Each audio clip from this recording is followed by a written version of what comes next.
Y reunidos en este aula San Juan Pablo II, convocados por la Fundación Orientalia y en la parroquia de Nuestra Señora de la Concepción para presentar un nuevo volumen de la colección Fuentes Patrísticas. Antes de nada, quiero dar la palabra al párroco, don José Aurelio, que nos va a dirigir a todos unas palabras.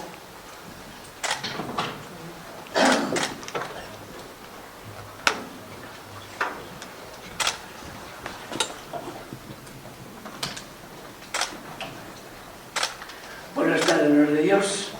Están ustedes en su casa. El foro San Juan Pablo II tiene su origen el año 2003, cuando el Papa San Juan Pablo II vino a Colón, que pertenece a la parroquia de la Concepción, vino a santificar a 5 santos. Entonces el cardenal Rocco me dijo: tienes que hacer una fundación para infundir y difundir el magisterio del Papa de entonces, Juan Pablo II. Y esta fue la idea. Me reuní con un grupo de periodistas del CEU y de Alfa y Omega y comenzamos la gran aventura del foro Juan Pablo II. Todos los meses hay un cineforum que dirige don Eduardo Torres Dulce, que lo hace de maravilla, y una conferencia en el foro tercer jueves, que vienen distintas personalidades de la vida religiosa, política, social, de la universidad, de todos los sitios. Yo tengo un grupo que me aconseja y invitamos a las personalidades y normalmente pues suele venir, pues como hoy, 140 o 150 personas a este foro. Yo estoy muy contento de la presencia de tanta gente. El señor Nuncio de su santidad vendrá el 14 de este mes a clausurar el foro de este año. Por tanto, para mí, como rector de esta basílica y de este foro, el que me hayan elegido, hayáis elegido este salón para presentar un libro de tanta categoría, pues el foro se hace grande, se hace hermoso y se hace dichoso con tantas personas de toda la vida académica como estáis aquí esta tarde. Por tanto, gracias. El agradecido soy yo, no ustedes, porque me han pedido el que en este salón se presente esta obra tan maravillosa. Por tanto, sin más palabras, para no cansaros, reitero mi agradecimiento y que os sintáis en vuestra casa. Y lo que necesitéis, aquí estamos. Gracias.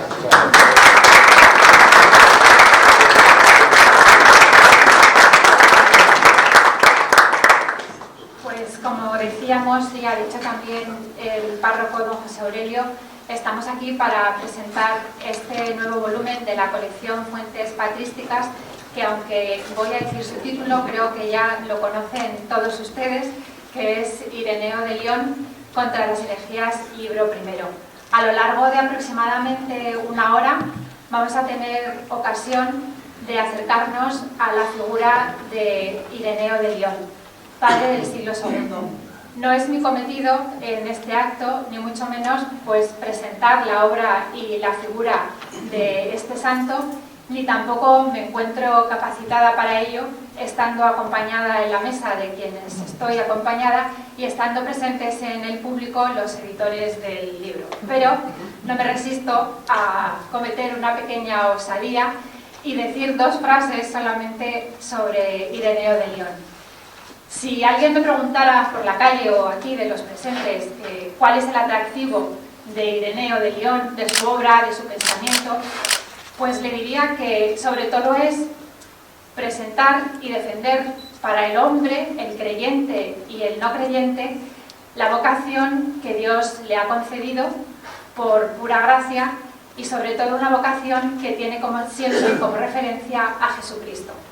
Por eso, para no cometer ninguna torpeza, voy a callarme y voy a ceder la palabra, en primer lugar, a Patricio de Navascués Benlloch, que es profesor de patrología y miembro del patronato de la Fundación Orientalia.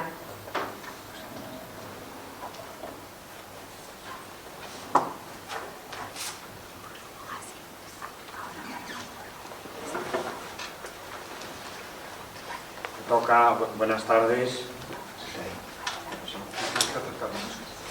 El botón estaba. Ahora sí. Buenas tardes. Gracias, Pilar, por la inauguración de este acto. Me toca comenzar esta presentación tomando la palabra en nombre de la Fundación Orientalia.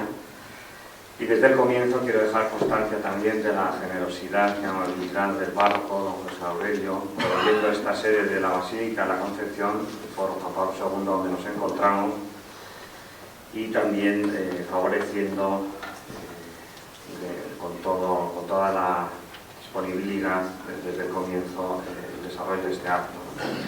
Esta fundación quiere promover todo lo que concierna al Oriente cristiano, fomentar y desarrollar el estudio de la fe cristiana en el Oriente en todas sus manifestaciones y ramificaciones, con especial atención al estudio de los orígenes del cristianismo. Y entre las actividades previstas para ello se encuentra precisamente, en el artículo 6, promover toda clase de libros y publicaciones relacionados con los fines fundacionales. La fundación, permítase la expresión, es una mini fundación, hecha con el empeño de unas pocas personas que descubrieron la necesidad de cierto patronazgo en este campo del cultivo del estudio de la fe cristiana en sus orígenes, olvidado no solo por los de fuera de la Iglesia, algo fácilmente comprensible, sino también por los de dentro, algo no tan fácilmente comprensible. Fueron padres y lo siguen siendo siempre, decía San Juan Pablo II. En consecuencia, la deuda que tenemos con ellos como hijos de la fe de la Iglesia, nosotros, va creciendo con el tiempo. La obra que hoy se presenta pertenece a uno de los primeros, a uno de los más hondos y sencillos al mismo tiempo, San Ireneo de Lyon, declarado recientemente el 21 de enero del presente año por el Papa Francisco, doctor de la Iglesia, con el título de doctor de la unidad, Doctor Unitatis. Ya se ha aludido, o bueno, se aludirá mejor a lo largo de esta presentación, después a cargo de Gabino y de Jean María, al carácter de este primer volumen del Adversus Aereses de San Ireneo de Lyon, en el que no encontramos las afirmaciones más vigorosas y características de la teología de San Ireneo, que podremos en cambio sí leer en los volúmenes posteriores de esta obra, como segundo, tercero, cuarto y quinto, sino más bien la exposición de las doctrinas de sus adversarios en este primero. Sin embargo, quería poner de relieve una página de este primer volumen muy honda y no exenta de belleza en su forma, que el santo obispo integra en un momento crucial del desarrollo de este libro. Justo después de haber realizado la exposición del pensamiento gnóstico que considera paradigmático, es decir, del que profesa la secta valentiniana en torno al maestro Ptolomeo y los suyos, la herejía gnóstica, un autor muy conocido, por cierto, profesor Uribe, Eric Peterson, la definía en 4 palabras: odio contra la carne, odio contra la creación, se podría definir así. Bueno, pues en esta herejía gnóstica, que el profesor Simonetti consideraba el peligro más grande que jamás ha tenido la Iglesia en su historia, pues destacan por su finura, por sus planteamientos, por su coherencia, también un poco carácter pionero de su reflexión, la secta valentiniana o Valentín y todos los discípulos que vienen con él. Entonces San Ireneo no elige a Valentín, sino elige a uno de sus discípulos como paradigma de todos los gnósticos, y expone en los primeros 9 capítulos de este volumen el pensamiento de Ptolomeo. Justo después, en contraste con las múltiples incongruencias e inconsistencias que se derivan de la comparación de los sistemas de todos los valentinianos, de Valentín y de sus discípulos entre sí, profesados en cierta manera relativamente por pocos, San Ireneo pone por delante como argumento de verdad la solidez de la única y misma fe que presenta, sin embargo, la Iglesia de muchos en muchos lugares. Es decir, frente a unos pocos que ni siquiera se entienden entre sí, San Ireneo expone en una página que no la voy a leer entera, de una manera muy muy atractiva, muy sencilla y muy honda también, pues, lo que digo a continuación.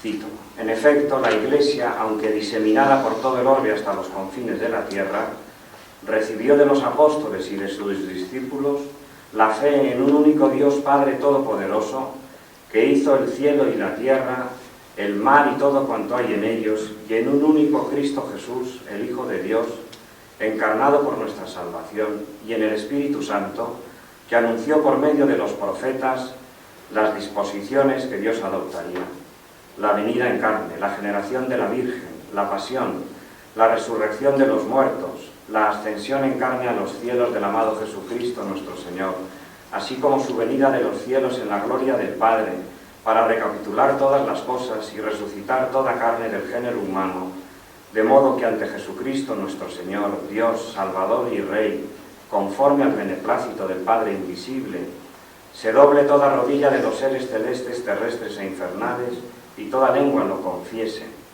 lleve a cabo en todos el juicio justo, envíe al fuego eterno a los espíritus de la maldad, a los ángeles que transgredieron y se hicieron apóstatas, y a los hombres impíos, injustos, inicuos y blasfemos, pero a los justos, a los ecuánimes, a los que han guardado sus mandamientos y a los que han perseverado en su amor, ya desde el principio, ya después de la conversión, les da la vida, les regala la incorrupción y los reviste de gloria eterna. Habiendo recibido esta predicación y esta fe, como hemos dicho antes, la Iglesia, aunque diseminada en todo el mundo, las custodia con diligencia como quien habita una sola casa, y de la misma manera cree en ellas como quien tiene una sola alma y un solo corazón, y de manera sinfónica las predica, enseña y transmite como quien tiene una sola boca. Aunque las lenguas son diferentes en el mundo, la fuerza de la tradición es una y la misma. Las iglesias establecidas en Germania no creen o transmiten otra cosa, tampoco las constituidas en Iberia o entre los celtas, o en Oriente, o en Egipto, o en Libia, o en el centro del mundo. Como el sol, criatura de Dios, es uno y el mismo en todo el mundo, así también la luz, la predicación de la verdad, brilla en todas partes e ilumina a todos los hombres que quieren llegar al conocimiento de la verdad. Y termino con estas últimas 4 líneas muy interesantes, preciosas, ¿no? Entre los que presiden las iglesias, el que sobresale por la palabra no dirá una cosa distinta a estas, pues nadie está por encima del maestro. Y el que es pobre de palabra no mermará la tradición, porque como la fe es una y la misma, ni el que puede decir mucho de ella la amplía, ni el que dice menos la merma. Hasta aquí la cita.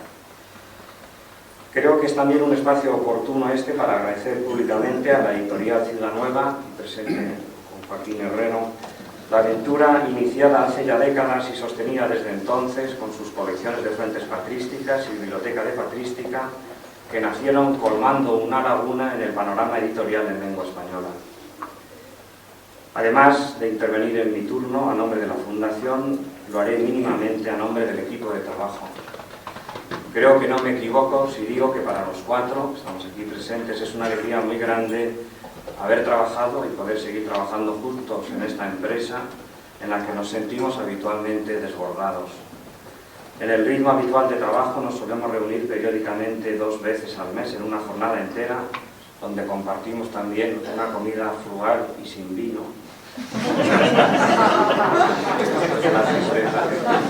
La tristeza que está compensada por el vino que tomaremos en el reino de Cristo. Esta es la promesa del maestro. Pero queremos seguir trabajando por la tarde. No, sin siesta, Bueno, esto es el trabajo en común, que está sustentado también por el trabajo que cada uno puede ir haciendo entre un encuentro y otro, ¿no? Los encuentros son muy fecundos, en ellos aprendemos todos, discutimos todos, rectificamos todos, crecemos todos como investigadores y sobre todo como creyentes. En estas reuniones también salen a la luz las peculiaridades locales de cada uno, la granadina, la guipuzcoana, guipuzcoana, la manchega y la navarra aragonesa. En más de una ocasión, que es muy madrileño todavía, en más de una ocasión no hemos logrado salir de la incertidumbre ante las preguntas que nos hemos puesto, preguntas viejas o preguntas nuevas que no siempre hemos podido responder. En alguna ocasión, no obstante, también hemos tenido la luz suficiente para desatar nudos y resolverlos, o al menos eso hemos creído que hacíamos. En cualquier caso, hemos tratado de dejar constancia en las notas del modo más breve y ágil del grado de certeza de nuestras afirmaciones. Por último, el equipo que aquí se presenta en la portada de este volumen de un modo tan equilibrado, ¿no? Casi parece una tetra, ¿no? investigadora, está lejos de corresponderse con un cuadrado. Y creo que tampoco me equivoco si como portavoz de Manuel Arosti, Andrés Sáez y yo mismo me reconozco, nos reconocemos unos grandísimos afortunados por poder seguir aprendiendo de quien ha sido el maestro de los tres y lo sigue siendo Juan José Ayllán. Pero además de esta asimetría en el interior del equipo, hemos de reconocer que la gran parte del trabajo, y sin duda la más ardua, la ha realizado durante años de trabajo Juan José Ayllán, colacionando los manuscritos de la obra de modo exhaustivo y minucioso y proporcionándonos a nosotros tres un primer borrador entero de la obra. Esta mañana justo me comentaba Andrés, esta obra la podría haber publicado Juan José Ayllán solo, si hubiese querido, pero no ha querido y nos ha querido beneficiar, ¿no?, de este trabajo, ¿no? Y en este trabajo, sobre este borrador entero, como antes he dicho, hemos podido discurrir y trabajar durante estos últimos años. La obra es de todos, sí, pero si se me permite, más que ante un cuarteto de cámara, estamos ante una obra para solista y trío acompañante. Yo toco el bajo. Y doy la palabra a Pilar otra vez.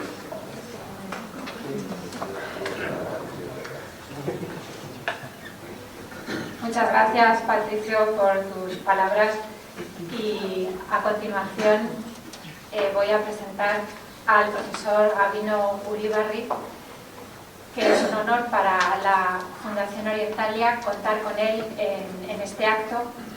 Gabino hizo una tesis doctoral sobre patrología y actualmente es profesor de Teología Dogmática y Fundamental en la Universidad Pontificia de Comillas en Madrid.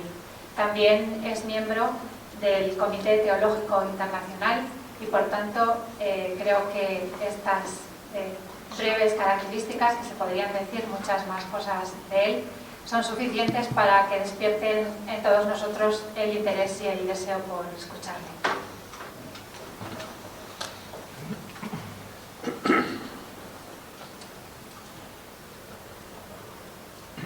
¿Se oye? No. Ahora sí. Pues quiero empezar en primer lugar agradeciendo la invitación a participar en este acto de presentación de una obra tan valiosa, de una edición tan cuidada, con traducción y con notas, de un texto mayor de la época prenicena, como es el libro primero del Adversus Ereses de Ireneo de Lyon. Yo entiendo que se me ha invitado aquí más bien en calidad de telonero, de mover un poquito el ambiente para que luego los que ya saben de Ireneo pues nos digan realmente el valor de este libro. Quiero felicitar a los autores por la constancia en el trabajo y primero por haber elegido este trabajo. Uno hay veces que empieza a pensar, voy a ser capaz, me meto con una cosa pequeña, me meto con una cosa intermedia, me meto con una cosa muy grande, ¿me va a poder? ¿O voy a poder yo? Bueno, entonces hay que tener arrestos para decir, vamos a por una cosa de cierta envergadura, de bastante envergadura, como es meterse en la edición, traducción, comentario, notas de los 5 libros. Es una parte del trabajo de los 5 libros. Yo no he tenido tiempo de leerlo, pero es imposible hacer bien el primer libro sin conocer los otros 4. O sea que hoy vemos la punta del iceberg de un trabajo que es mucho más amplio. A mí me han pedido que hable de lo siguiente. ¿Cómo nos puede ayudar Ireneo y en general la Iglesia primitiva de la que él es testigo en el conocimiento de nuestro Señor Jesucristo?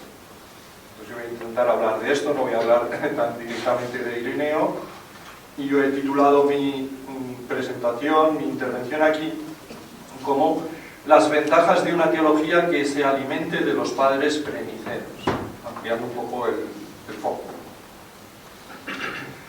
Y hablo más bien testimonialmente. Yo, como han dicho, bueno, pues hice una tesis donde estudié distintos autores prenicenos. Personalmente no entiendo el estudio de los padres como un ejercicio de arqueología, un descubrimiento de curiosidades de la antigüedad. Eso tiene su interés, sin duda. Pero, en mi opinión, no es la aportación principal. Mi abuelo vivía en Mérida, entonces cuando íbamos allí pues nos llevaban al Teatro Romano, una casa romana. ¿Cómo vivían los romanos en Mérida? Bueno, pues es muy interesante. Entonces, ¿cómo vivían, cómo pensaban los cristianos en el siglo II finales? Pues es muy interesante. Es lo más interesante. Tampoco, aunque sea una aportación de más calado, me parece que lo más relevante sea conocer nuestra historia. De dónde venimos, cómo hemos llegado hasta aquí. En un curso que yo imparto en nuestra facultad, una de las ganancias de los alumnos creo que es que entienden mejor algunas cláusulas del credo que recitamos. Porque bueno, se ve la génesis, se ve la historia, se ven los problemas. Entonces, bueno, ¿por qué decimos engendrado, no creado? Hubo una polémica, se decía que Jesús era una criatura más, y entonces ya su divinidad queda en cuestión. Bueno, pues sí hay que afirmar la divinidad, entonces no puede ser solamente... Bueno, entonces estudiamos la época, estudiamos el problema, y es una ganancia. Esto ayuda, y esto es importante. Es lo mejor. Evidentemente también es bueno conocer a los padres porque así conocemos más a fondo nuestra propia tradición. Y en el quehacer teológico la tradición es una fuente muy importante para entender nuestra fe. Sin conocer la tradición no se conoce bien la fe. Yo les digo a los alumnos, no es necesario para ser un buen informático saber la informática de los egipcios.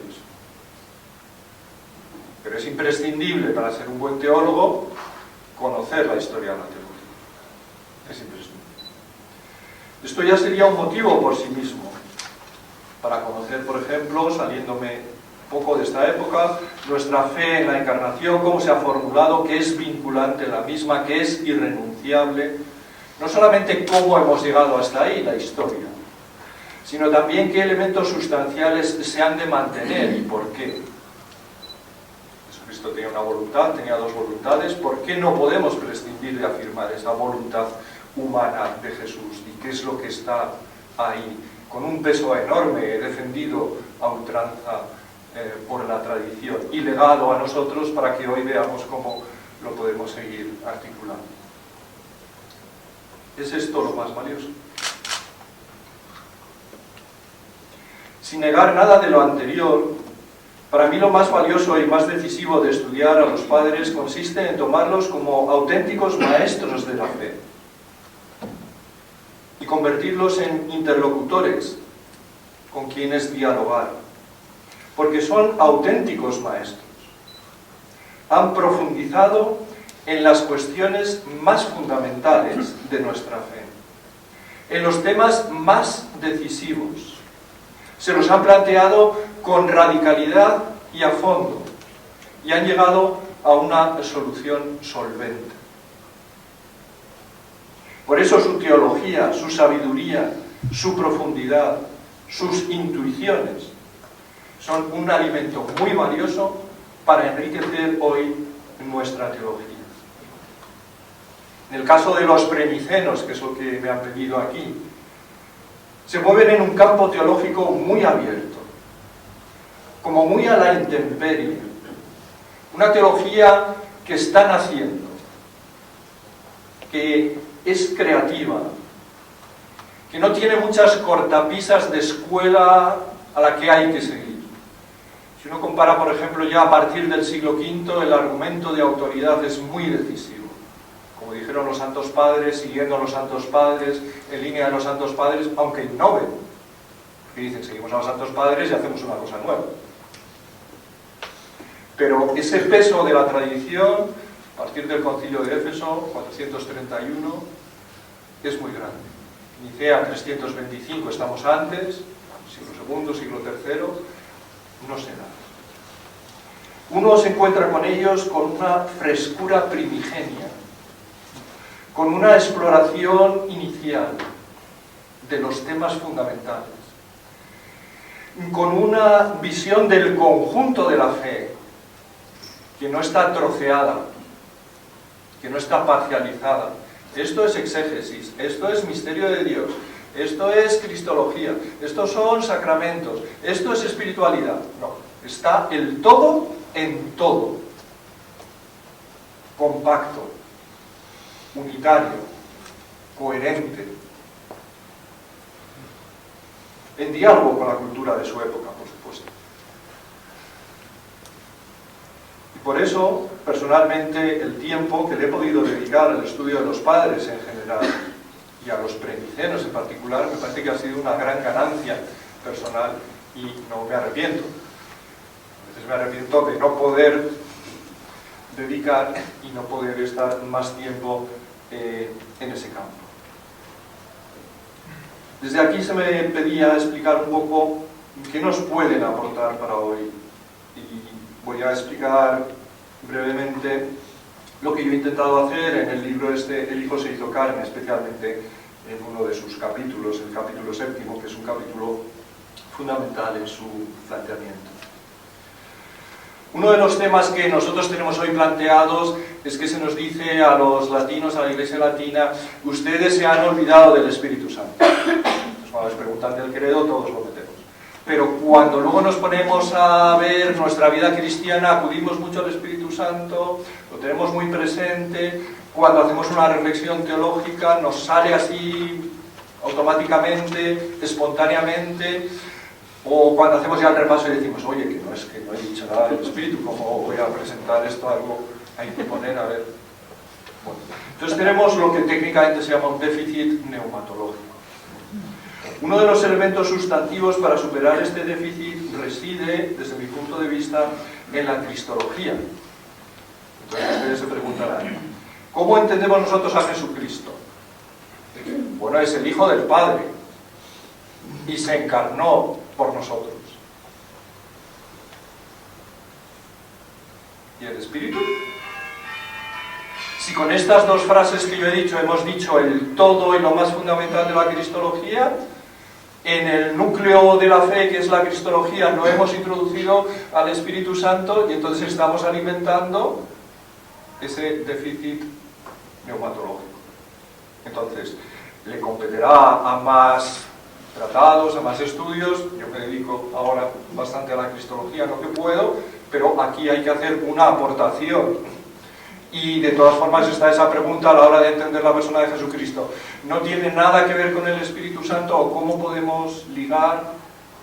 ¿Qué relación se da entre Hijo y Espíritu, entre el Logos y, si decimos la palabra griega, Logos, decimos la otra palabra griega, Neuma, entre el Logos y el Neuma, cristología del Logos, cristología del Espíritu, cristología del Neuma? Bueno, entonces voy a intentar no enrollarme. ¿Cómo elaborar esto? Primer punto, desde el punto de vista del método teológico, la escritura. Entonces, en un recorrido no voy a recorrer todos los textos y voy a enunciar algunos que ustedes todos saben de memoria. El Espíritu Santo vendrá sobre ti, la fuerza del Altísimo te cubrirá con su sombra, en la encarnación. No temas acoger a María, tu esposa, porque lo que hay en su vientre procede del Espíritu Santo. En el bautismo, el Espíritu en forma de paloma se posó sobre él. El Espíritu le condujo al desierto. Lleno del Espíritu exclamó de júbilo. Un texto menos conocido, y por eso me lo he apuntado aquí la cita completa, en Hebreos 9:14. Cuanto más la sangre de Cristo, que en virtud del Espíritu eterno se ofreció a sí mismo inmaculado a Dios. Luego en la Escritura tenemos una base de relación. Hay más textos. En la Escritura tenemos una base de relación entre Cristo y el Espíritu. La teología tiene que recogerlo, tiene que reflexionarlo, tiene que elaborarlo, pero ya tenemos una base fundamental en la Escritura. Y aquí entonces nos ayudan mucho los prenicenos, en particular Justino e Ireneo, que son de entre los prenicenos los que más se han preocupado de esta cuestión, Cristo y el Espíritu. Y ellos lo han ligado fundamentalmente, pero vamos, aquí hay más expertos que yo, a la cuestión del bautismo y la unción. Esa escena, que hay veces que la gente dice, bueno, Jesús se bautiza y así luego nosotros también nos bautizamos. Bueno, empobrece un poco, desde mi punto de vista, la cosa. Hay más elementos. Es una escena trinitaria. Bueno. ¿Qué nos permite entonces si nosotros integramos o tratamos de integrar mejor una cristología del logos con una cristología del neuma, o ver como determinante esa presencia del Espíritu que nos atestigua la Escritura a lo largo desde la encarnación hasta la muerte, y luego el don del Espíritu, el magno don del resucitado, las apariciones, por ejemplo, en Juan les insufló el Espíritu Santo. Bueno, entonces yo hago algunos subrayados entendiendo cómo este elemento Cristo con el Espíritu es fundamental. Nos permite entender mejor la misma humanidad de Cristo. Humanidad creada por el Espíritu vendrá sobre ti, la fuerza del Altísimo te cubrirá con su sombra. Humanidad ungida en el bautismo. La pregunta que es posible hacerse es, bueno, ¿por qué si llevaba tanto tiempo de vida oculta, ahora se le ocurre salir de la vida oculta? Entonces hay la escena del bautismo, nos da la clave teológica. El Espíritu que unge la humanidad genera el dinamismo mesiánico y el dinamismo misionero del que desde siempre era el Mesías. Por lo tanto, segundo elemento que nos ayuda a entender ese dinamismo en la humanidad de Cristo. De tal manera que entonces, para entender a Jesucristo, no solamente tenemos que entender que el Verbo se encarna, una afirmación ontológica que se puede quedar estática. ¿Cuándo se da la encarnación? En el momento mismo de la concepción. Ya se da esa unión entre el Verbo y la humanidad. Pero el recorrido histórico de la humanidad de Jesucristo para nuestra fe es fundamentalísimo. Y eso lo entendemos mejor, nos lo explica mejor, nos lo apropiamos mejor si incorporamos, pienso yo, esta cristología del Espíritu que está presente en los prenicenos. El Espíritu es quien impulsa dinámicamente la humanidad de Jesús a lo largo de su historia. A partir de la unción bautismal tenemos las tentaciones, el Espíritu le condujo al desierto, ya no sigue hablando mucho, pero si leemos bien, gracias también a esa presencia del Espíritu supera las tentaciones y así en otras escenas. De tal manera que entonces nos permite también entender mejor el protagonismo de la humanidad de Cristo. Sin negar la encarnación del Verbo, la presencia del Logos, se comprende bien cómo Jesucristo en su humanidad realizó un camino filial, un camino en obediencia, un camino que según la carta a los hebreos le llevó hasta la perfección, discuten cómo hay que traducir, la perfección, la consumación, la teleiosis. Aun siendo hijo, Hebreos 5, 8, 9, aun siendo hijo, entonces ya es el hijo, porque al haberse encarnado ya es el hijo, pero siendo hijo, aprendió un camino, aprendió sufriendo a obedecer, y llevado a la consumación, después de un recorrido histórico alcanza la consumación, era hijo desde el principio, pero hace un recorrido histórico.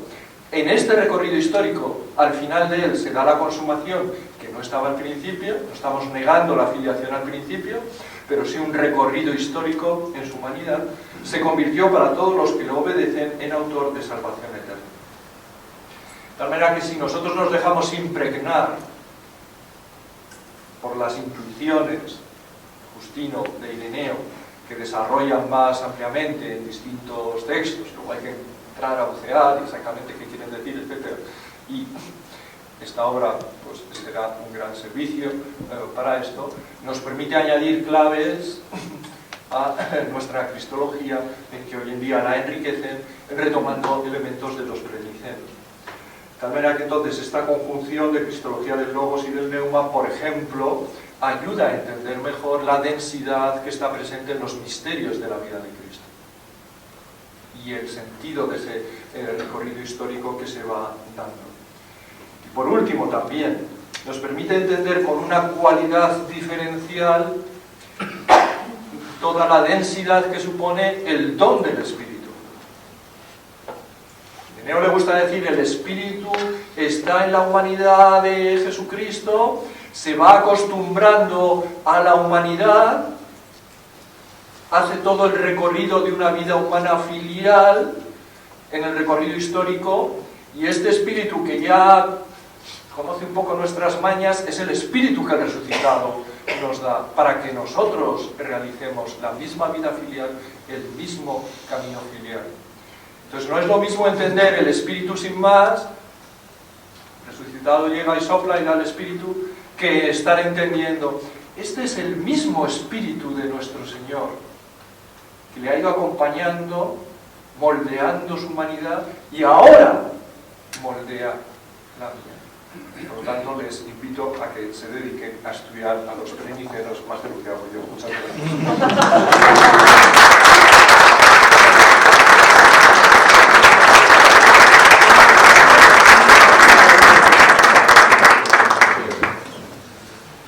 Muchas gracias también por estas magníficas palabras que nos enseñan tanto a todos, y voy ahora a ceder de nuevo el turno al último interviniente, que es también otro profesor, Iván María Avián, que hizo una tesis doctoral sobre historia del cristianismo.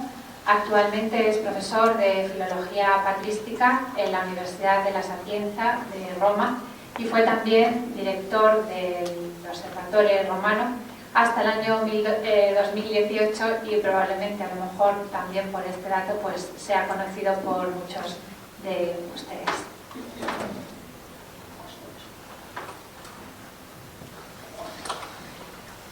Gracias, buenas tardes. Quiero empezar, voy a atreverme a hablar en español porque no lo he escrito, porque habría cometido más errores. O sea que prefiero hablarlo. Y espero, nuestra moderadora, que me indique el tiempo, porque si no tengo un texto escrito, me temo peligroso. Alargar, sí, soy peligroso. Lo decía don Patricio de Navascuesa, que además de ser un honor, es un gran placer y algo más estar aquí, porque lo explicaré después.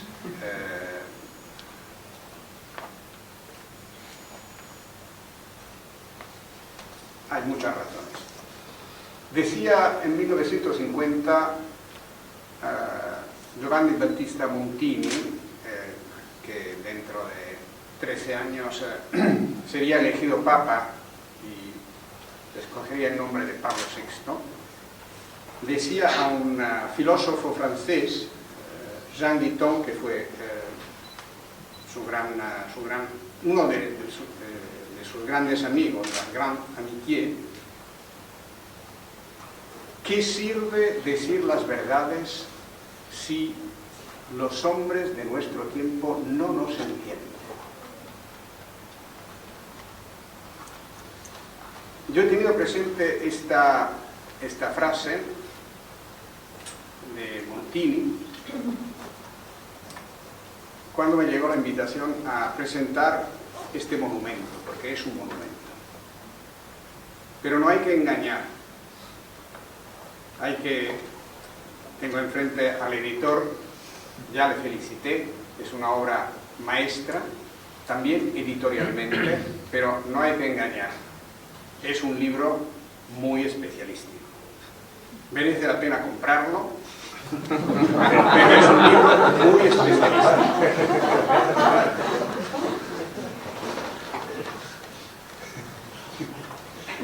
Es realmente una obra impresionante. Se trata de una edición crítica de una obra, ya se ha dicho, en 5 libros, de un autor importante, lo veremos al final, que ha sido relanzado en los últimos 47 años por los últimos papas, desde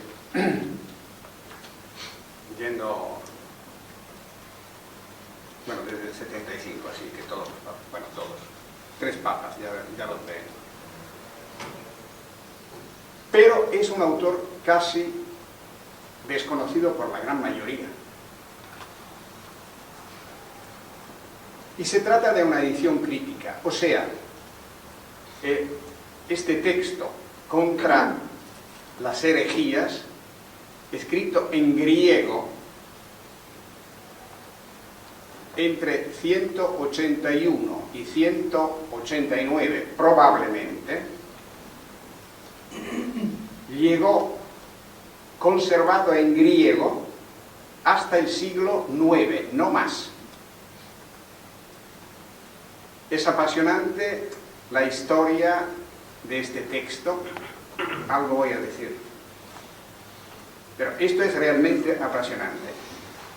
Esta obra consta de 950 páginas.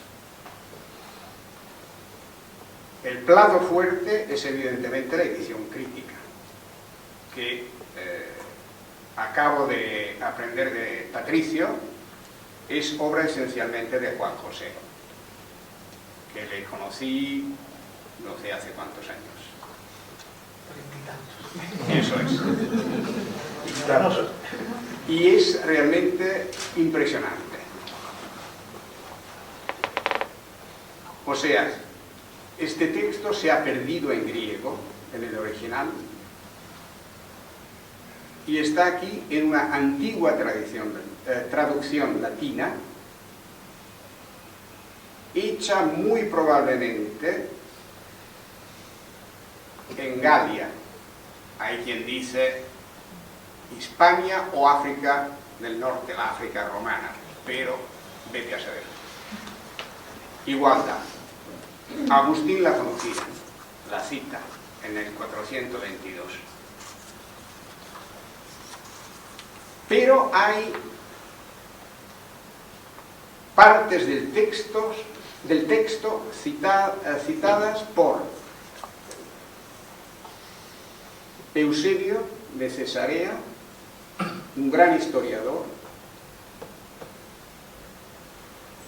y otros autores griegos. Hay fragmentos siríacos, hay fragmentos armenios.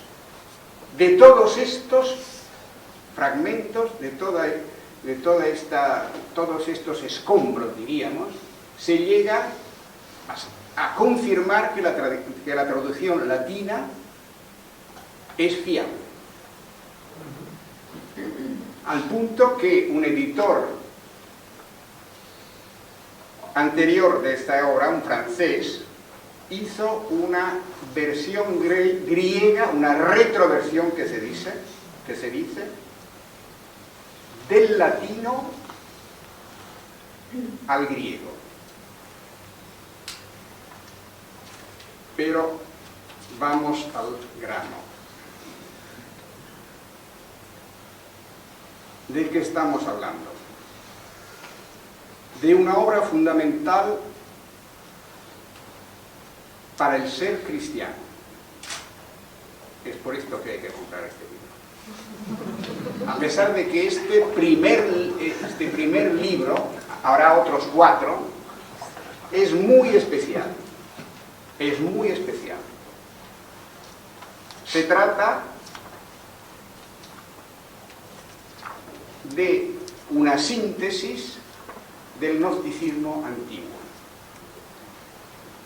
En el siglo IX, cuando todavía se lee esta obra en griego, un erudito bizantino que luego será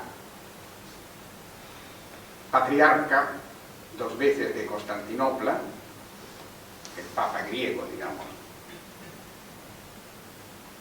resume este libro en pocas líneas, porque ha dejado una obra, un inglés le ha llamado el patriarca, no sé si se dice en español, recensor, que hacía reseñas. Y en 2 líneas dice que Ireneo, en este primer libro, expone, lo apuntaba Patricio de Navascués, expone las teorías de un discípulo de Valentín. Valentín, un cristiano egipcio que llega a Roma alrededor del 140, del cual no se conoce mucho, pero que deja una estela, una escuela muy importante y variada. Ireneo se dedica a detallar, a exponer detalladamente un bodrio, o sea, las teorías de uno de los discípulos de Valentín, Ptolomeo. Este es el primer libro. ¿Muy aburrido? Sí. ¿Muy curioso? Sí. ¿Muy interesante? Sí. Las 3 cosas al mismo tiempo.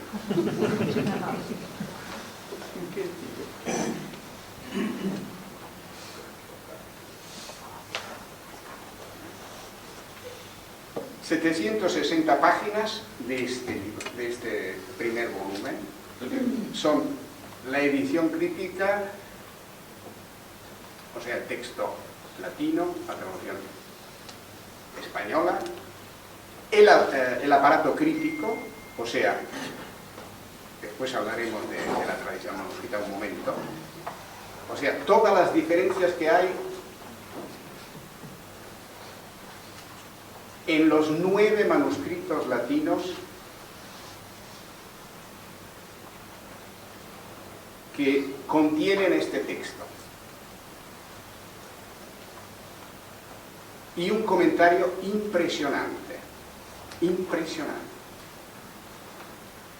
Está claro, los 4 se han aprovechado, han utilizado las ediciones antecedentes. Hay una edición, sobre todo, en la más importante colección patrística mundial de Sources Chrétiennes, francesa. En español, que me conste, hay 2 traducciones, una mexicana, en México, pero sin notas, y otra del año 2000, me parece, y la otra que se publicó, creo que en Barcelona, en 2003, pero también sin notas. Están los gnósticos de José Monserrat. También. En la clásica Gredos también. El apostolado mariano de seguimiento. También. Yo aludía a la de Restrepo, me parece que es. A ver. Tranquilo, da igual.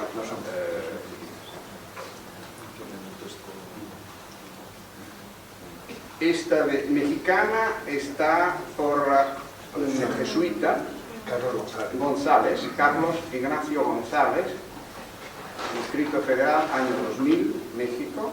Y la otra es una antología, Alfonso Ropero, de 2003, en la colección patrística. Pero esto para decir, bueno, y la... ¿Por qué? Porque el gnosticismo interesa hoy. ¿Qué es el gnosticismo? Entonces, el gnosticismo, yo soy discípulo de Manlio Simonetti, que ha sido mencionado por Patricio de Navascués, que estaba convencido, y yo estoy convencido, aunque no haya estudiado especialmente el asunto, de que se trata de una herejía cristiana. con influjos, evidentemente, helénicos, con influjos judíos, pero esencialmente cristiana. Si no, tampoco se explicaría por qué tanta atención por parte de Ireneo, por ejemplo. Una introducción fenomenal, 90 páginas de introducción.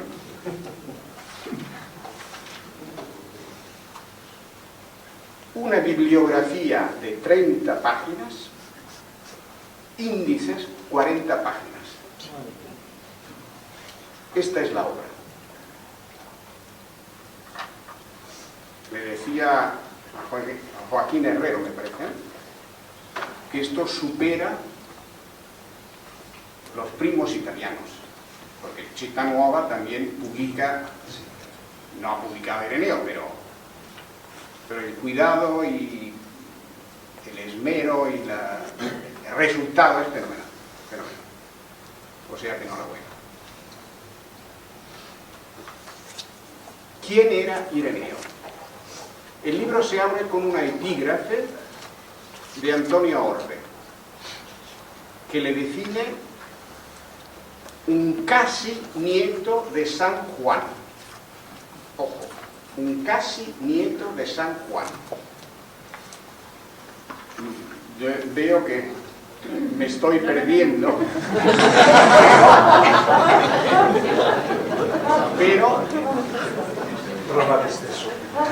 me parece que no se podía escoger mejor epígrafe, por muchas razones. Primero, porque le honra al que está al comienzo de esta escuela española, o sea, el padre Antonio Orbe. Casi desconocido, también. Mi maestro, Manlio Simonetti, le consideraba uno de los mejores conocedores no solamente del cristianismo antiguo, sino de la filosofía antigua, por supuesto del gnosticismo. Ha dejado una obra inmensa. Su bibliografía está recogida por el maestro de Juan José Ayán Calvo, o sea, alguien que añoramos muchos y que es muy conocido aquí en Madrid, o era muy conocido, fue obispo auxiliar, hubiera merecido ser primado de España, Eugenio Romero Pose, que se murió. Y fue el maestro de Juan José Ayán Calvo, que a su vez ha sido maestro de los otros tres.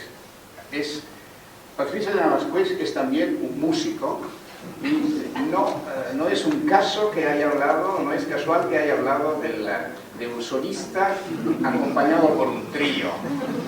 Él fue maestre de capilla de la Iglesia Nacional Española en Roma, o sea, fue un descendiente de Tomás Luis de Victoria. O sea que cuando dice algo, esto sí se queda lo dice, si así vas a tener que tocar una pieza.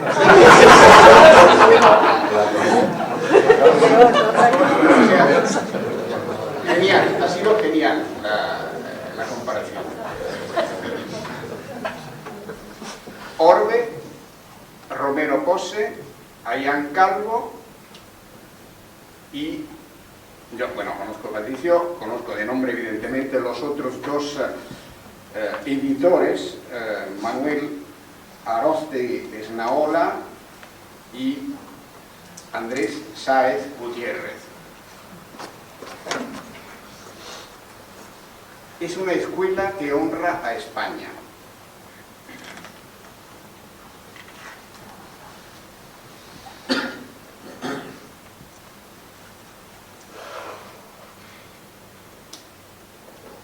Y que en el comentario Es interesante, como ha expuesto Patricio, el método de trabajo. En el comentario relee con mucha finura. Normalmente se dice que la finura la tenemos los italianos, pero aquí hay que, como dicen los franceses, chapeau a los españoles, porque releen toda la crítica inmensa, 30 páginas de biografía, sobre Ireneo, con gran finura y defendiendo los datos de la tradición. No por ser carcas, ¿no? Porque la tradición hay que tenerla en cuenta. Algo. En filología, yo soy catedrático de filología patrística. Este es mi último año he cumplido los 70, así que me tendré que... El 1 de noviembre, con todos los santos, me iré. La filología, el método filológico correcto, es tener en cuenta los datos de la tradición. Por esto, Juan José Payán Calvo ha cotejado 9 manuscritos que van del siglo IX, uno de Carlos Magno, uno del siglo XII, Renacimiento, el segundo Renacimiento medieval, y los 7 manuscritos humanísticos del Gran Renacimiento. Y es muy interesante, no tenemos tiempo para recorrer, yo he quedado fascinado, tengo que reconocerlo. No, Ireneo no lo conozco mucho, lo confieso. Mi especialidad son la historia de los textos. He quedado fascinado por la historia del texto de Ireneo.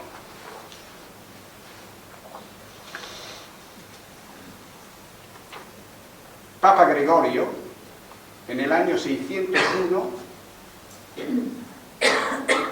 busca un texto de Ireneo.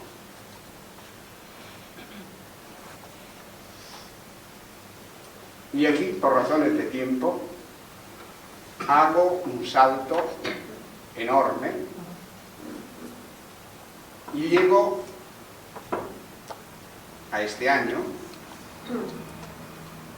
cuando Roma ha declarado a Ireneo, bueno, no he dicho lo fundamental, quién era Ireneo. De Ireneo no se sabe, bueno, se sabe bastante.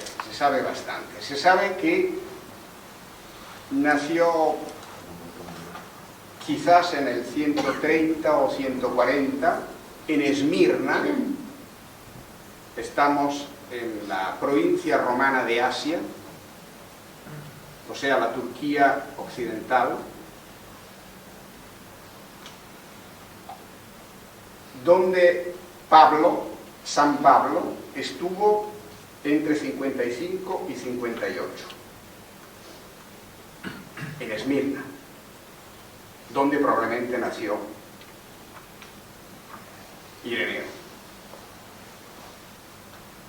Cerca de Éfeso.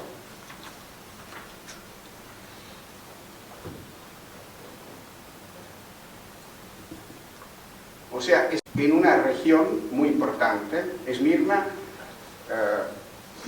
pretendía ser la patria de Homero.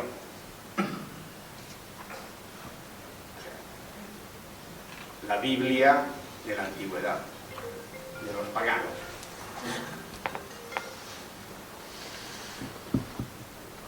E Ireneo alude a Homero. Es muy interesante.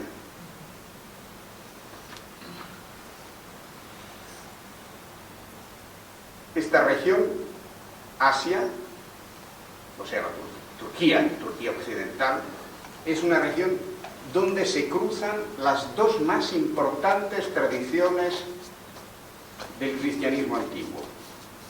La tradición de Juan, ojo, recordarse lo que ha dicho Orde, un casi nieto de San Juan, un casi nieto de San Juan. ¿Por qué?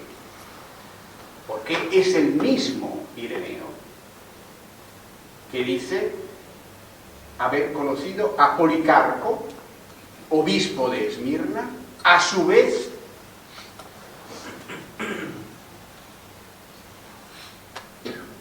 discípulo de Juan.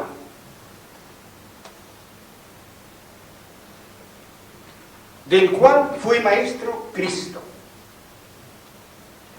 Notan los cuatro que es una expresión Christus Ioannis Magister. Esto está en el capítulo 9, 2 de este primer libro. Es la única vez donde se dice Christus Magister, Cristo maestro de Juan. Y entre paréntesis, mientras escuchaba a O'River, el Espíritu es Jesús, que os mandaré un Espíritu de verdad, un abogado, paráclitos. La tradición joánica es tan importante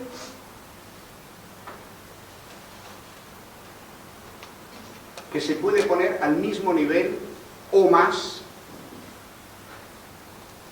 que la tradición de Pablo, pero no me voy a meter en esto. Digo solamente Juan y Pablo. Juan y Pablo. Hay discusiones infinitas, no entramos en esto porque nos perderíamos. Me gustaría estar en una de estas reuniones, pero con un poco de vino. No sé por qué han dicho que faltaba. No faltaba. Por eso salió también. Pero había poco. Pero terminemos. O sea, es importante la tradición. En enero de este año, Ireneo es proclamado doctor de la Iglesia, doctor de la Unidad. La petición la hace en 2018 un arzobispo desafortunado, el cardenal Barbarén, en 2018. Pero hay dos papas que tratan mucho más a Ireneo. Benedicto XVI, esto no lo voy a leer porque no tenemos tiempo y es muy fácil encontrarlo. Teclean Benedicto XVI, Ireneo, 28 de marzo de 2007 y encuentran un discurso en una audiencia general clarísimo. En 2 páginas tienen todo Ireneo. Ireneo, equivalente a la tradición. Algo ha dicho don Patricio. Pero hay que remontar a mucho antes. Hay que remontar de 32 años. 31 de diciembre de 1975, el último día del año, se ha terminado el Año Santo, que le da vida otra vez a Pablo VI. En la noche de Navidad, yo me acuerdo, se celebró, creo que por primera vez, en la plaza de San Pedro, era muy húmedo, muy frío evidentemente, el Papa lanzó la fórmula de la civilización del amor. 6 días después, voy a leer porque si no me enrollo,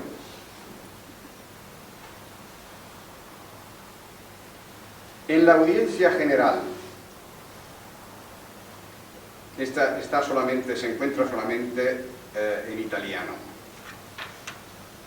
Entonces la traduje. El Papa habla de la civilización del amor. Es un poco largo, pero merece la pena, aunque la traducción no sea de gran nivel, pero dice, pero ¿cómo poder llegar a esto? Dice, limitémonos a algunas denuncias, si todo va tan mal, resumiendo, limitémonos a algunas denuncias evidentes y graves. El crimen organizado, premeditado mediante la extorsión de sumas de dinero, a menudo fabulosas, bajo la amenaza de muerte de personas inocentes. En ese momento era importante en Italia, sobre todo. Esto no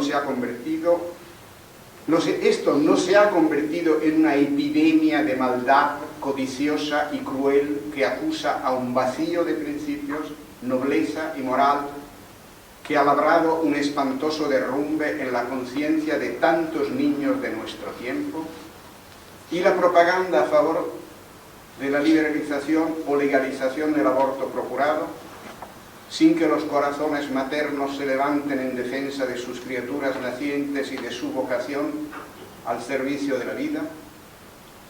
Y no tendremos al menos sentimientos de piedad y esperanza por pueblos enteros que todavía languidecen en el hambre y la miseria. Y no sentiremos al menos un escalofrío de indignación y temor por los armamentos que extienden sus lucrativos mercados entre las naciones y por los terribles episodios de guerras civiles, pródromos posiblemente fatales de aún más conflagraciones de las que las radios y periódicos del mundo hablan. No tendremos al menos un alegato demasiado experto para evitar hoy de raíz las guerras que mañana, 1975, con incalculable furor pueden volver a ensangrentar la faz de la tierra. Es impresionante este Papa viejo, tenía 78 años, pero estaba bastante tocado, aunque el año santo le había levantado bastante. ¿Soñamos cuando hablamos de la civilización del amor? No, no soñamos. Los ideales, si son auténticos, si son humanos, no son sueños, son deberes, obligaciones, para nosotros los cristianos especialmente. O sea, para todos y para nosotros especialmente, los cristianos. De hecho, cuanto más urgentes y fascinantes se vuelven, más ruidos de tormentas perturban los horizontes de nuestra historia. Y son energías, son esperanza. Les decían que Pablo VI era pesimista, era triste. No era así. Era un hombre que reflexionaba. Y termina, y ahí viene, dice, ¿a qué viene todo este rollo? Ahora viene. El culto. ¿Por qué se vuelve tal? El culto que tenemos del hombre nos lleva a esto, cuando recordamos la famosa y antigua palabra de un gran padre de la Iglesia, San Ireneo: Gloria Dei vivens homo. La gloria de Dios es el hombre vivo, que está en el cuarto libro. Yo espero que me inviten a el libro. Y termina el Papa: pensémoslo con coraje. O sea, aquí se ve la importancia de un autor lejano como este, que ni siquiera hemos oído hablar. En otra ocasión, 3 años antes, yo me acuerdo, en un encuentro privado, Pablo VI habló de los padres de la Iglesia de una forma muy breve, pero muy eficaz. Dijo: son luces lejanas. Y con eso dijo todo. Luces, porque son luces, iluminan. Lejanas, porque hay que acercarse, hay que tratar de agudizar la mirada, de estudiar, y es lo que han hecho nuestros 4 editores. Gracias.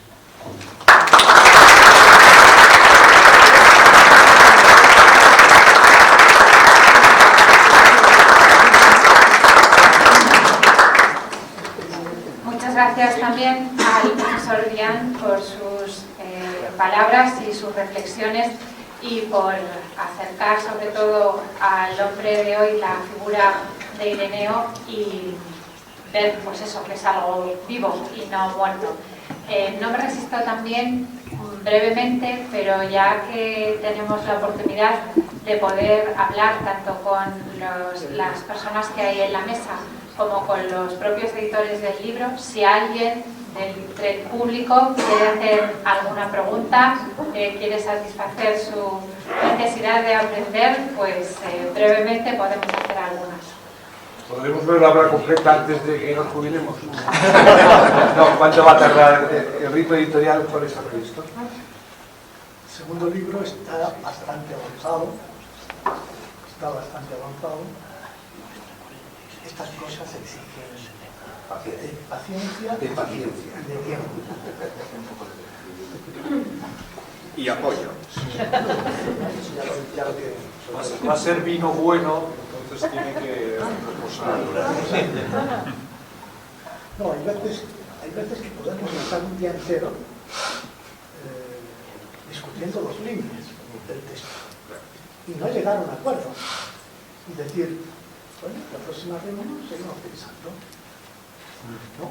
Porque alguien ve que algo es un trabajo que nos resulta, a mí me ha resultado muy gratificante.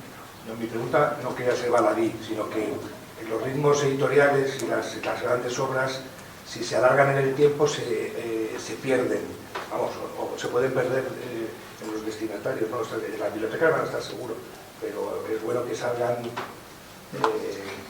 cuanto antes mejor. Pero hay un refrán italiano que dice que la gata que quería hacer deprisa a sus gatitos los parió ciegos. Italiano. Sería romano. La gatta presciolosa fece i gattini ciechi. Pero sí que hay que ponerse en la base.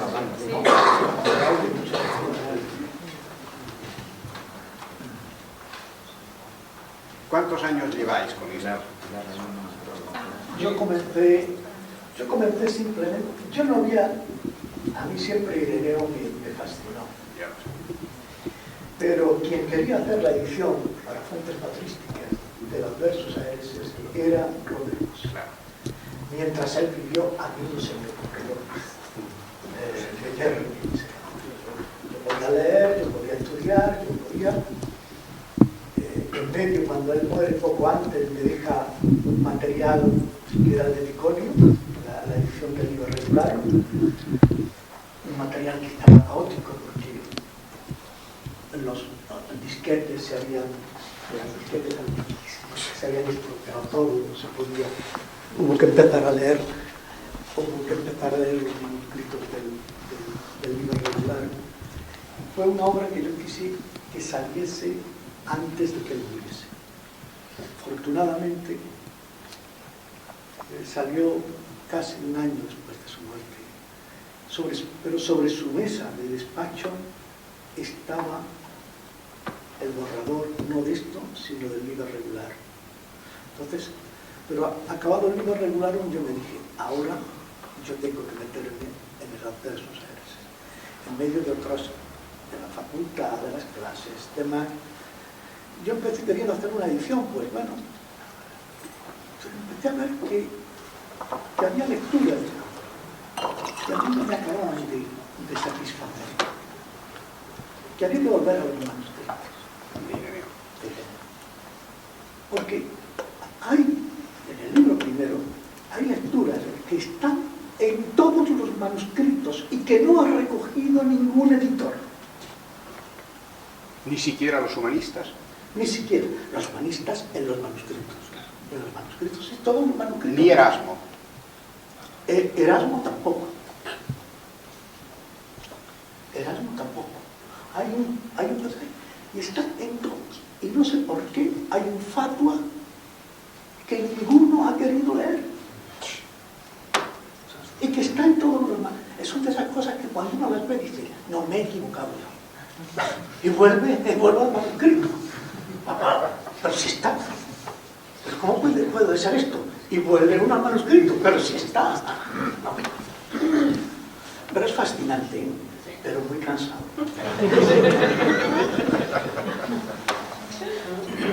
Una última pregunta que quieren dirigir. Sí, por favor. Bueno, la hago con temor y temblor, pero mi pregunta, que alguna vez he oído que Ireneo no entendió a los gnósticos. Entonces mi pregunta es, ¿Ireneo entendió el gnosticismo?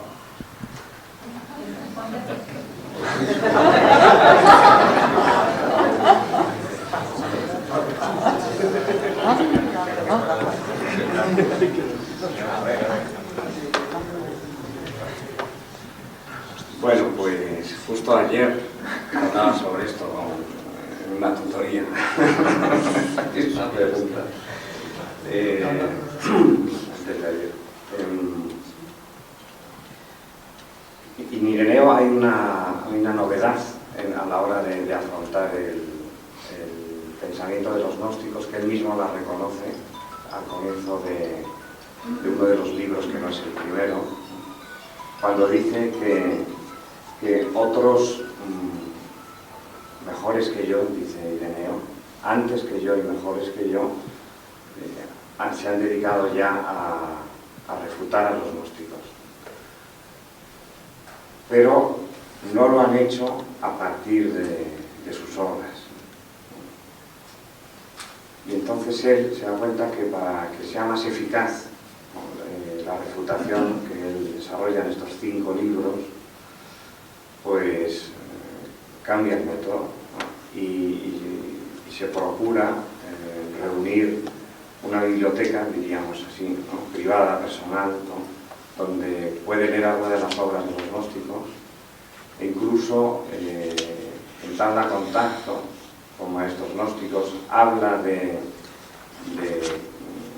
gnósticos que están ciertamente en Lyon, como los marcosianos, por ejemplo, y desde ese punto de vista se puede decir que si San Ireneo no conoce a los gnósticos, no los entendió, pues no lo ha entendido, no los ha entendido nadie. Otra cosa distinta, y mucho menos lo podemos entender nosotros, pues aquí se ha hablado varias veces de Simonetti, que era bastante escéptico a propósito de algunos juicios hechos por estudiosos, sobre todo del siglo XX, XXI, él hablaba del siglo XX, claro, cuando descalificaban las afirmaciones de algunos padres de la Iglesia como si no los hubieran entendido a los gnósticos, ¿no? Yo recuerdo, por ejemplo, de un autor, que no voy a decir su nombre porque lo voy a criticar, pero que hablaba de una de las afirmaciones de San Ireneo en este volumen. Hacia el final precisamente habla de unos gnósticos que componen también sus propios evangelios, que luego Tertuliano, cuando se refiere a ellos, los va a tildar de cainitas, con el nombre de cainitas, ¿no? Y así se conoce en la historia del cristianismo, y dice que han compuesto el evangelio de Judas, dice San Ireneo. Y este autor, muy apreciado, reconocido internacionalmente, dice que solo ha existido el evangelio de Judas en el pensamiento de San Ireneo, ¿no? Con el afán de descalificar a estos gnósticos. Bueno, pues aquí podemos como regocijarnos en cierta manera, porque después en el famoso Codex Chacos, ¿no? A comienzos de este siglo XXI, se publicó precisamente la versión copta del Evangelio de Judas, al que se refería San Ireneo de Lyon, ¿no? Entonces, yo creo que él sí que los conoció. Otra cosa distinta es que todas las refutaciones que él dirige contra ellos tuviesen la fuerza que él pretende que tengan, ¿no? San Ireneo. Y ahí es donde podemos nosotros apreciar la mayor pertinencia o no de las críticas que San Ireneo lanza contra los gnósticos, ¿no? Pues, cualquiera de los tres puede añadir cosas. Yo quiero añadir una cosa. Sí, confirmo totalmente, yo soy discípulo de Simonetti y confirmo totalmente lo que acaba de decir Patricio de Navascués. Y su pregunta me permite decir una de las muchas cosas que había preparado y no lo he dicho por falta de tiempo, que toda la exposición del sistema de Ptolomeo, confirmada por Focio alrededor del 8, o sea, estamos en 181, Focio 851. Focio resume en pocas líneas, dice, cuenta lo que iba diciendo Ptolomeo y que iban diciendo Ptolomeo y sus discípulos, muy detalladamente, y apoyando en la escritura, o sea, en la Biblia. E Ireneo, antes de exponer sus ideas, que las expone la manera de interpretar la Biblia de los gnósticos, mucho más de su interpretación. ¿Por qué? Porque los gnósticos fueron los mejores, más antiguos intérpretes de la Escritura, que iban después por su cuenta, pero con mucha finura. Tenemos el ejemplo, bueno, el Evangelio, volvemos a Juan, el cuarto Evangelio, el Evangelio de San Juan. El primer intérprete es un gnóstico, es Heracleón. Se ha perdido su texto, porque los bizantinos eran muy ortodoxos, vamos, eran muy rígidos. Focio, cuando habla de los gnósticos, se los carga. Dice, esos necios y no sé qué, y no sé cuánto, impíos. Heracleón lo conserva Orígenes, que presenta su interpretación. Tenemos el comentario, parte del comentario de Orígenes al cuarto Evangelio, donde también expone y conserva fragmentos de Heracleón. O sea, esto nos garantiza, y los descubrimientos de Nag Hammadi, los descubrimientos, el ejemplo del Evangelio de Judas es llamativo, o sea, no existía, era fantasía, no. Los descubrimientos han confirmado las polémicas, las confutaciones, es decir, las polémicas de los doctores católicos contra los gnósticos. O sea, no es un invento de Ireneo. Después habría que ver, dice, pero ¿cómo ha llegado eso en la valle del Ródano? Bueno, Lyon es muy importante. Se hablaba griego, pero también, por eso yo digo Galia, pero eso poco importa. O sea, los gnósticos los conocía y no manipula, ¿cómo no manipula Eusebio? Eusebio se le tildaba de monaguillo de Constantino. Por favor, admiraba a Constantino, pero cita documentos que han sido descubiertos. Hay papiros de documentos que cita Eusebio.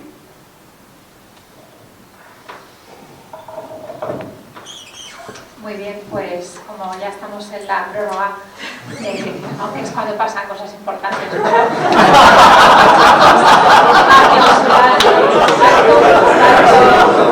las gracias especialmente a todos los que han intervenido, ha sido un auténtico placer, y emplazando también para brindar pronto por el segundo.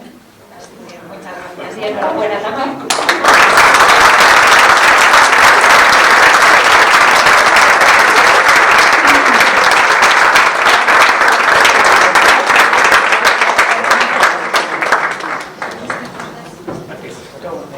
Como no soy el editor, me puedo permitir decir lo que decía el padre Nicolau, que fue profesor mío. La gloria de Dios pide que se escriban libros, pero la gloria de Dios pide que se vendan.